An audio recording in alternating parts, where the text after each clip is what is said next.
Back when Secretary of State Rubio was Senator Rubio, he understood who Putin was. You can see, and I'm going to show you what he said back then. I'm going to show you a number of clips, 3 or 4 different clips of this. And it's really amazing.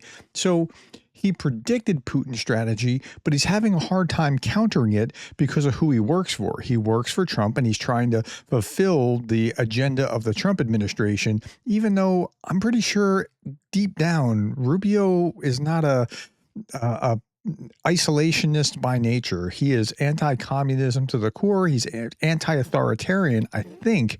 Well, I'll show you what it is and then let you make up your mind and decide what you think. Okay. He was, and I said this, he was based on Russia, but is he still, or will he be in the future? That's the question.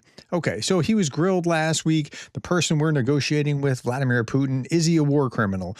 And Rubio had a hard time answering it because he's kind of in this awkward place where he's trying to do what Trump wants him to do while trying to negotiate, while knowing what Putin really is. And it's just, well, okay, let's watch this. This is like a 3-minute clip of this juxtaposed against what he said when he was in the Senate.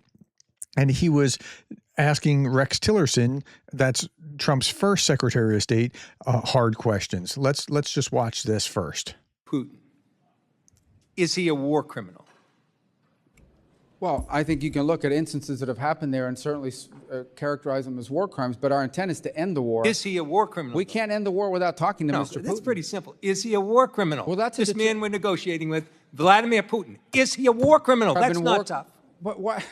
I'm trying to. Okay, he's like, because it's hard to try to negotiate and bring Putin to the table when you're saying, you're a war criminal. Come to the table and, right. Now, I don't think we should be negotiating the way that Trump's negotiating. So I think you should be calling him what he is and then dealing with him appropriately. But that's why Rubio's in this weird bind. I'm trying to answer your question by telling you that we're trying to end the war here. Go ahead. No, it's not a simple answer. You are equivocating, sir. Just answer the question. I'm answering your question, and the answer is that war crimes have been committed, no doubt. And who is responsible for that? There will be time and place for that accountability. But right now, the job is to end the war. So you won't answer the question. If we don't end the war, people are going to get reclaiming my time, sir. Let me go. Now, what's weird about this is that Rubio was in Representative Keating's kind of position when he was dealing with Rex Tillerson as the Secretary of State appointment nominee for Donald Trump back in 2016. Go on.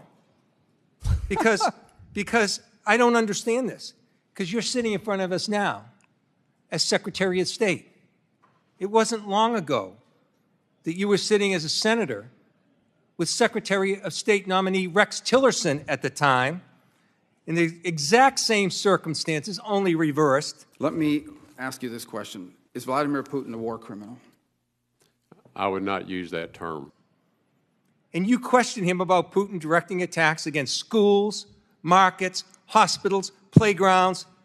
And on top of this, in this instance, he's abducted 20,000 children, a clear war crime. Mr. Putin has directed his military to conduct a devastating campaign. He's targeted schools, markets, not just assisted the Syrians in doing it. His military has targeted schools and markets and other civilian infrastructure. It's resulted in the death of thousands of civilians.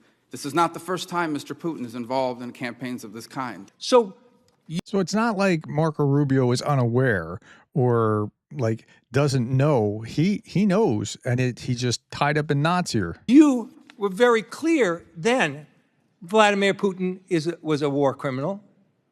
Now you're unmaking him a war criminal, and you won't answer the question about the exact same circumstances. You're putting words in my mouth. So, based on all this information and what's publicly in the record about what's happened in Aleppo and the Russian military, you are still not prepared to say that Vladimir Putin and his military have violated the rules of war and have conducted war crimes. Putting words in my mouth. And you know what It should not be hard to say that Vladimir Putin's military has conducted war crimes in Aleppo because it is never acceptable, you would agree, for a military to specifically target civilians, which is what's happened there through the Russian military. I'll give you a second chance. Is Vladimir Putin a war criminal? I already told you war crimes have been committed. No, you didn't tell me if he's a war criminal. Mr. Chairman, am I allowed to answer questions? I'm reclaiming my time, sir, and listen, I'm using your own words so you don't have to answer. Did you know what you said to then nominee Secretary of State Tillerson? And, I find it discouraging, your inability to cite that, which I think is globally accepted. You said you were very discouraged in his inability to accept that Putin was indeed a war criminal. Your words, we don't need any more. You're inconsistent. Okay, and he is inconsistent, and that's a shame. Look, I voted for Rubio back in 2016 over Trump because I thought Rubio was a better candidate, and he was like, his conviction was deep down, and so it's very frustrating to actually see this.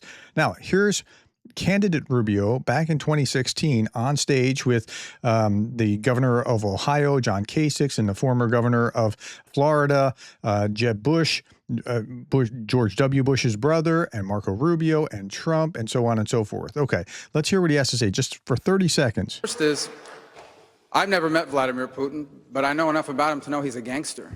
He's basically an He said it. He knows it. organized crime figure that runs a country, controls a $2 trillion economy, and is using it to build up his military in a rapid way, despite the fact his economy is a disaster. He understands only geopolitical strength. And every time he has acted anywhere in the world, whether it's in Ukraine or Georgia before that, or now in the Middle East, is because he is testing a weakness. His calculation in the Middle East is that he's seen what this president has done, which is nothing. The president has no strategy. Our allies in the region do not trust us. For goodness sake, there's only one pro-American free enterprise democracy in the Middle East. Okay, so you understand. He understands what Putin is and was. Okay, let's move the clock back just a little bit more. This is the Foreign Relations Committee, and Rubio is asking questions from Victoria Nuland. Now, when he asks the questions, it sounds like maybe he's trying to lead her the wrong way or something, but he's not doing that. He just listen to what he has to say and then listen to his follow-up question. He understood Putin. Thank you. Thank you all for being here. Secretary Nuland, in your statement, you outline our goal as threefold. First, we want peace, then political normalization, and then ultimately the return to borders, which I imagine includes Crimea as well.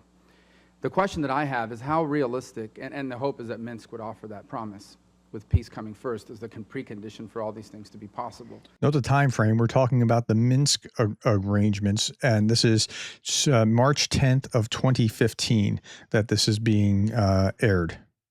The question that I have is how realistic is that goal, given the goals that Putin has himself? I think the goal, and unless any of you dispute this. Now, he wasn't saying that to challenge it and say, like, don't do it. He's trying to get information and then watch his follow-up question after she speaks. I think the goal Putin has here is to basically, it's not just about Ukraine, it's about completely reorganizing the post-Cold War, post-Soviet era order. That's right. In Europe. And that it's not just about Ukraine. And in that context, that's why he wants to weaken and divide and perhaps even force NATO to fall apart. In fact, he's questioned why we even need a NATO anymore since there's no more Soviet Union. As part of furthering that goal, he's openly said that they believe they need to establish a sphere of influence, and not just throughout the former Soviet space, but also in former Warsaw Pact type countries. This whole talk about protecting Russian speakers, this is just an excuse that he puts out there as a justification before the international community for moving forward. But ultimately, their ultimate goal here is to carve out, to reorder the post-Soviet order in the region, and to carve out for Russia a strategic space that for themselves of influence. And so in light of that, why should we have any hope that these ceasefires are actually going to hold, given we know what his ultimate goal is? Now, he may agree to a temporary ceasefire as a tactical... Let's stop for a moment. So he just said he knows that what Putin's trying to do is recreate the old Soviet order. And he's just about to say that what Putin will do as a tactical move is he might agree to a peace tactically short term, but it's not going to last. Move, maybe hopefully to split us off from the Europeans, in essence, hoping for us, and maybe that's why there's been arguments that we shouldn't go on sanctions alone, because it could cause a friction with the European Union and split us from them in that regard. But at the end of the day, he may agree to a ceasefire temporarily, either to consolidate gains they've already made, or to perhaps try to create a point of friction between, hoping that we'll jump out ahead of the Europeans and create that as a division. But ultimately, his goal, unquestionably, is to completely rearrange the order in this area and carve out for Russia a sphere of influence. So how is it even realistic, given knowing that about him, to think that he's ever going to allow stabilization to return to Ukraine and that he's ever going to return back to their borders, given we know what their goal is. I mean, he's a criminal and a thug, but he's also a very determined one who has shown the willingness to act out in furtherance of a strategic goal. So again, Putin is a criminal. Putin is a thug. Putin's trying to recreate the former Soviet Union.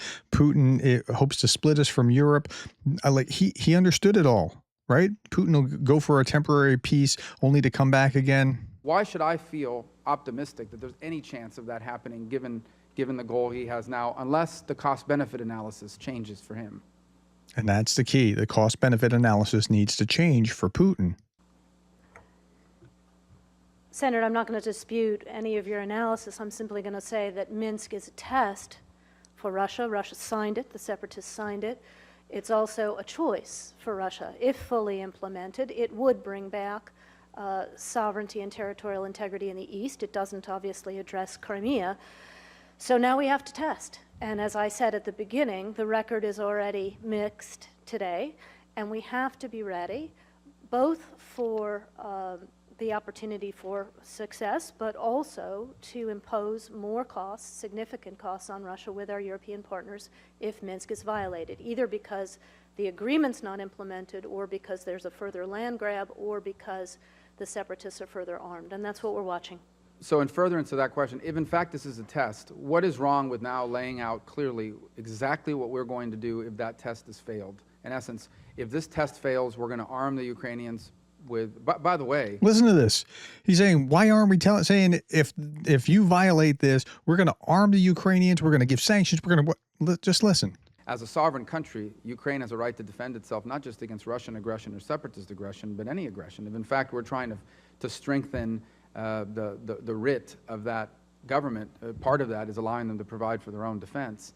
But so we should be doing that anyways. But is it the position of the administration that we're going to lay out a clear picture, hopefully with our European partners, about what the specific sanctions will be and what specific military aid will provide if Russia fails the Minsk test? Okay, so he's asking the right questions. He gets it. He understands Russia. There's no question about this. Okay, so that leads to the next question.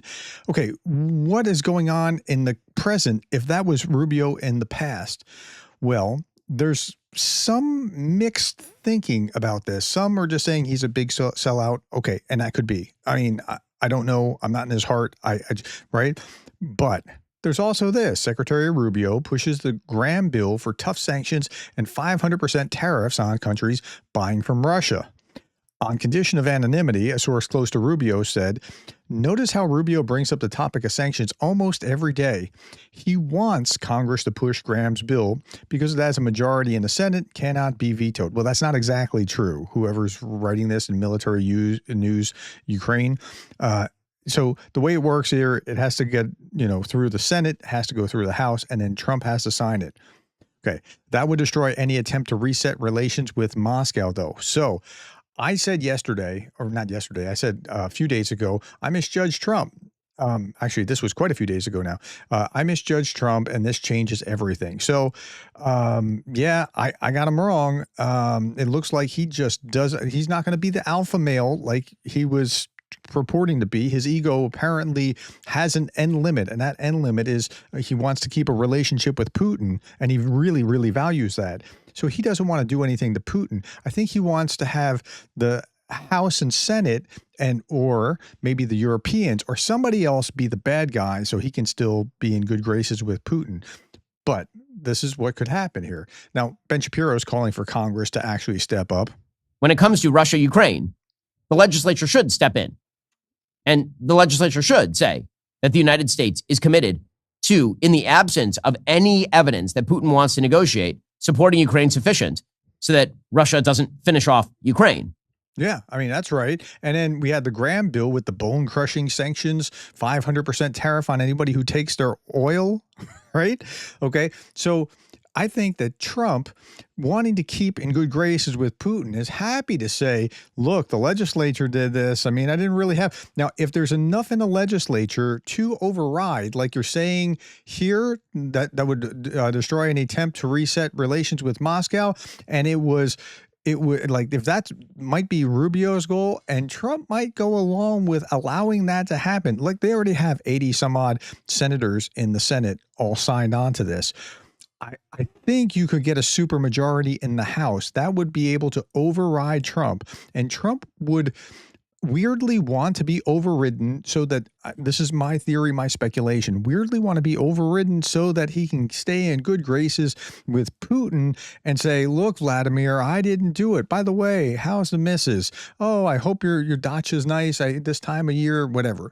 Okay. And like Senator Thune, he's the majority leader, the Republican, he's all in on board with this.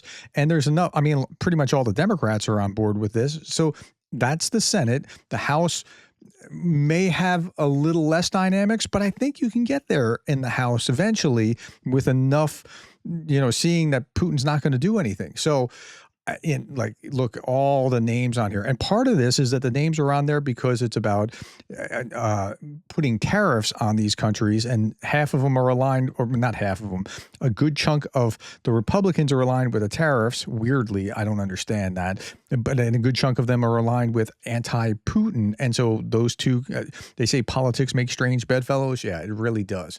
And so that could be where it goes. So, I just think that this could work out in a way, and Rubio knew what it was. Now, does he know enough to steer us there? I'm not saying that that's what's going on. Could be. I mean, it could just be that it flukes out that way. It could be that Trump is actually wanting it to go that way. It could be that Rubio is steering it that way. Tell me what you think. I don't know. I'm just presenting the facts that I actually do know.